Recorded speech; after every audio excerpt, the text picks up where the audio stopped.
पूर्वक दिया है वरदान, तब जाकर के वो जो है संभल करके चलते हैं। परंतु कलयुग ने एक स्थान पा ही लिया। जब ये पांचवा स्थान मिल गया, फिर जो है अब ढूंढने लगा कि रहूं तो कहाँ रहूं। तो अब क्या हुआ, किसी के संग के प्रभाव से आदमी की बुद्धि विचलित तो हो जाती है। महाराज बोलो भागवत भगवान की।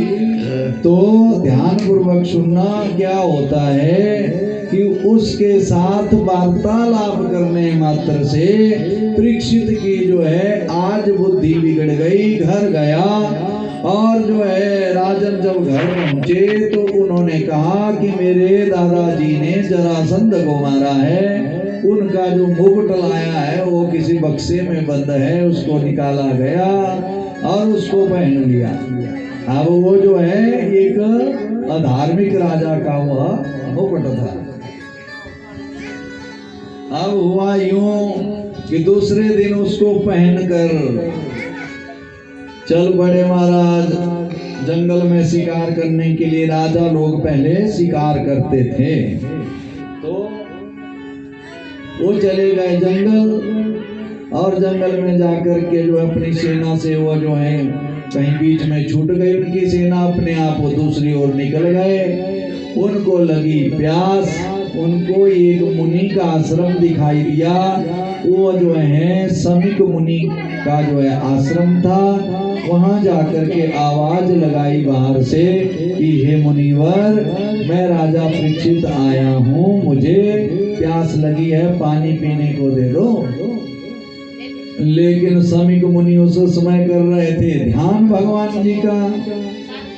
लेकिन वो जो बैठा कलयुग ऊपर से वो जो है सर को घुमा देता है राजा के। जो राजा सदैव संतों की सेवा करते थे, आज उस कलयुग ने उनके सर को जो है चकरा दिया। और क्या किया, राजा ने पास पड़ा हुआ एक कोई मरा हुआ सांप था, बाण की नोक से उठाया, हार की तरह जो है पहना दिया महाराज,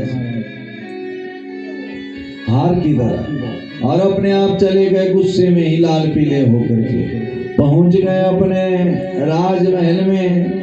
और राजमहल पहुंच करके जो है ज्यों ही वो मुकुट उतारा तो ख्याल आया, बोलने लगे राजन, अरे ये आज मेरी बुद्धि को क्या हो गया, जिस महात्मा के मैंने पांव धुलाने थे उनका मैं बड़ा भारी अपमान करके आ गया।